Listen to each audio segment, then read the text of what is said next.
Citizen Bill O'Reilly, we lost two very gifted actors, Paul Newman and Suzanne Pleshette. Here's a look back at their careers and what made America love them.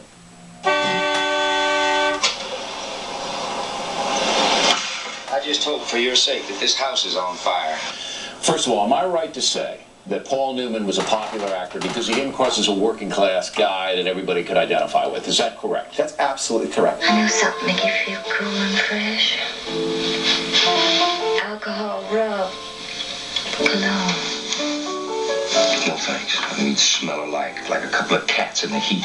Paul Newman could play a pool hustler, a lawyer, a detective, a hockey player, even a car. I want him out of our town. And have people sympathize because he found the humanity in the role, and he was the total everyman. So let's go down with Cool Hand Luke. Big movie, and he's a wise guy, Newman. Hey, boss. We got your walking stick. He's kind of a guy who can't find his place, who winds up on the chain gang. And you sympathize with him because he's, you know, the good guy and all the wardens and all of that. George Kennedy, another brilliant actor. They're bad, so you're rooting for him. You totally root for him. What we've got here is failure to communicate. You root for him even in a movie like Hud, where he was supposed to be a totally bad guy. How come you're always running your car over my zinnias? I've been trying to get those things to come up for 2 weeks.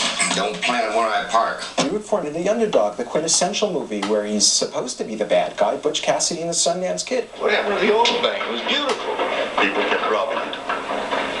It's a small price to pay for beauty. He wanted Robert Redford in Butch Cassidy and the Sundance Kid, I understand, but the studio did not want Redford. Initially, Marlon Brando was supposed to play Butch Cassidy, and Paul Newman was supposed to play the Sundance Kid. Marlon fell out, and the studio wanted somebody of equal fame, as Newman was at the time. Well, that ought to do it. And Redford hadn't achieved his fame. But Newman fought for Redford and got him the role. Think you using enough dynamite there, Bush? Then they did a Sting together, another huge They success. did the Sting together, which was the best movie of 1973. Glad to meet you, kid. You're a real horse's ass. Luther said I could learn something from you. I already know how to drink. But then they didn't do anything else. No, they claimed that they always looked for a project that was good enough to work on together, and they couldn't find one. Now, in Slapshot, one of Newman's favorite movies, he plays a non-glamorous guy. So here's a leading man who then, when he hits middle age, is willing to say, I'll be the character actor. Hey, man! She's a...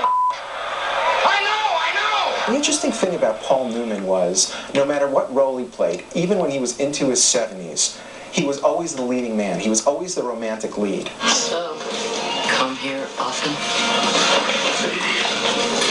I've been coming here every day for the last 5 years. Newman wasn't vain and didn't try to hold on to the leading man thing. He went into the character roles, and he won an Academy Award for one of them as Fast Eddie Felson in The Color of Money. I never kid about money. Anytime you ever see a scene with Newman and any other actor, he rarely outshines the actor. He always makes the other actor give a much greater performance. You used me! Yes, I did.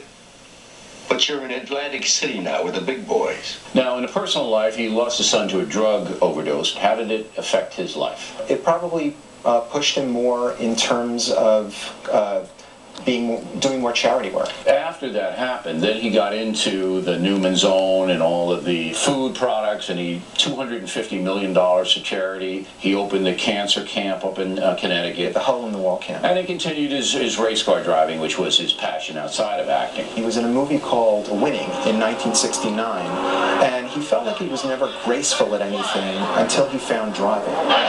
Paul Newman, I believe, is one of the best American actors of all time. Do you agree with that assessment? He is one of the finest American actors that ever lived.